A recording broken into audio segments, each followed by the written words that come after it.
You gotta get up early to catch Opae. The earlier the better. In the old days, we used to even go at night with my mother. The Opae don't care for the bright sun.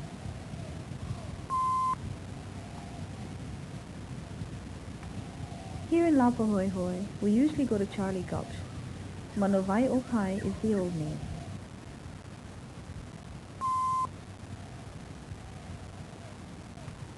My sister Mullet and I and our two nephews, Keli'i and Russell, are going to see if we can get some.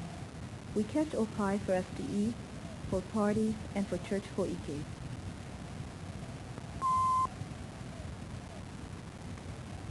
At the church ho'ike, people from different areas bring whatever food they can bring. We usually take Opae as our contribution.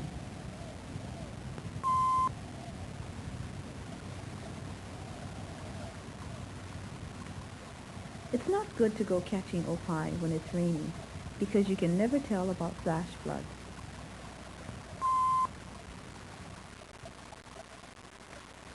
Once you get into the streams, you have to work fast, because the Opae see you, and they're not going to wait to be caught.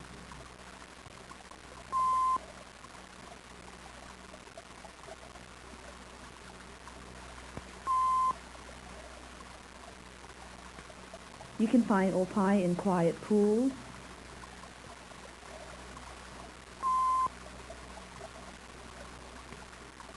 and under rocks and grass along the edge of the stream.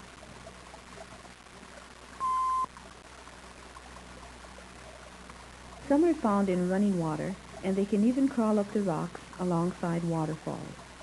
It's best to work your way upstream so you can chase them down into your net.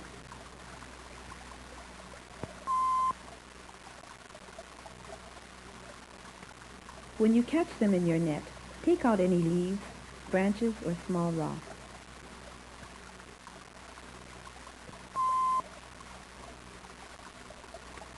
Then let the Opae drop down into the opu. This way, the Opae will stay in the opu and not crawl out of the net.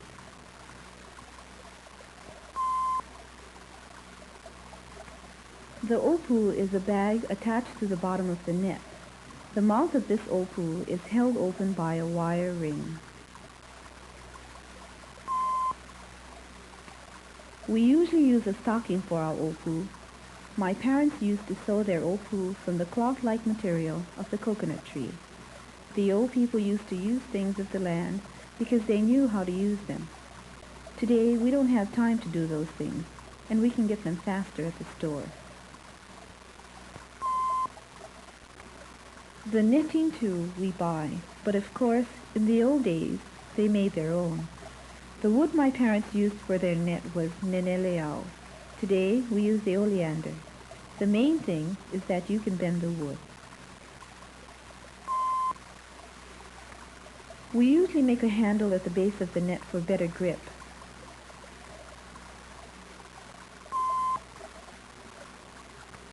It's best to have a person to hold the bag for the Opae. That way you can catch more faster.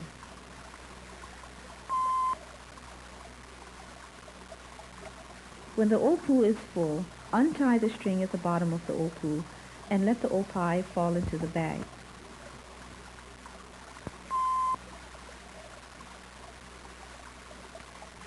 Depending on the size of the opu, it usually takes 4 or 5 of them to make 1 gallon.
Recently, they've put a new opae into the streams, the Malaysian prawn.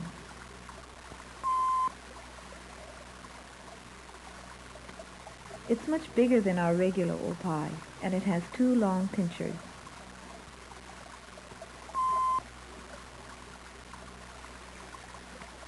We're afraid they're eating our smaller Opae kalaole.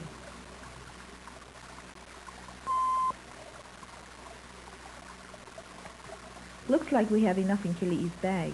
I wonder how Mullet's doing with the ho'i'o.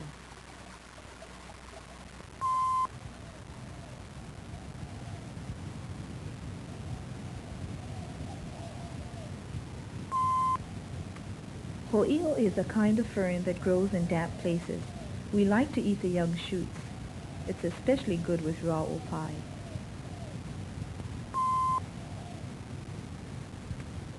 You can eat ho'i'o raw or cooked.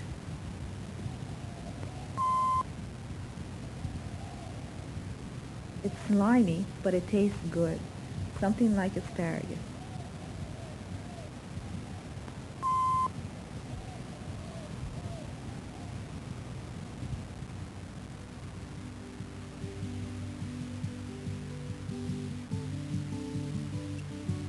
I remember coming to the stream when I was a little girl. My parents would get us up before sunrise.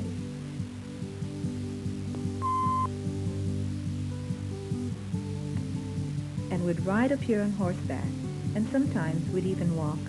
In those days, it was a long way.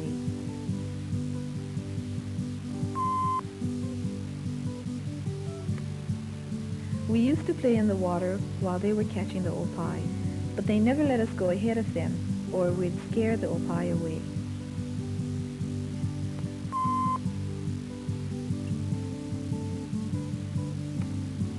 There were quite a bit of people living down at Laupahoehoe in those days.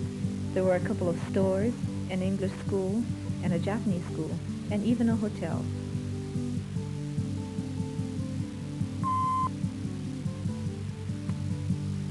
But since the big tidal wave in 1946, not many people live down there now.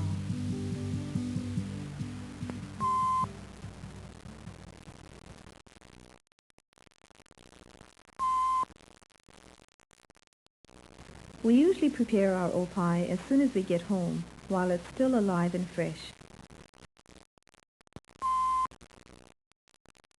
There are two ways you can eat opae, either cooked or raw.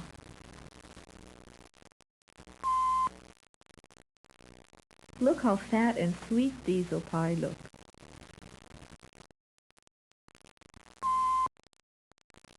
When you cook your opae, add a little salt to it. Hawaiian salt is the best.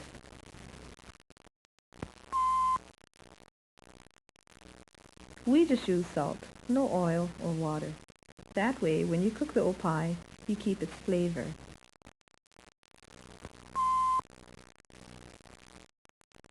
Some people add soyu, sugar, and chili pepper too. This kind of opae makes good poo-poo. We usually just use Hawaiian salt. That's the old style.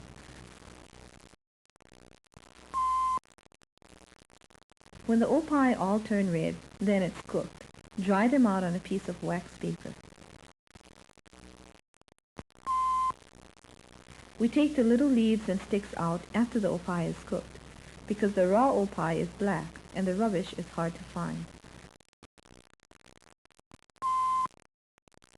For raw opae, we usually remove the whiskers, the shell over the head, and the legs. Ho'i'o, salt, and a little chili pepper is good for making raw opae. Just cut up the ho'i'o. Add your salt and chili pepper. And wow, tastes ono boy.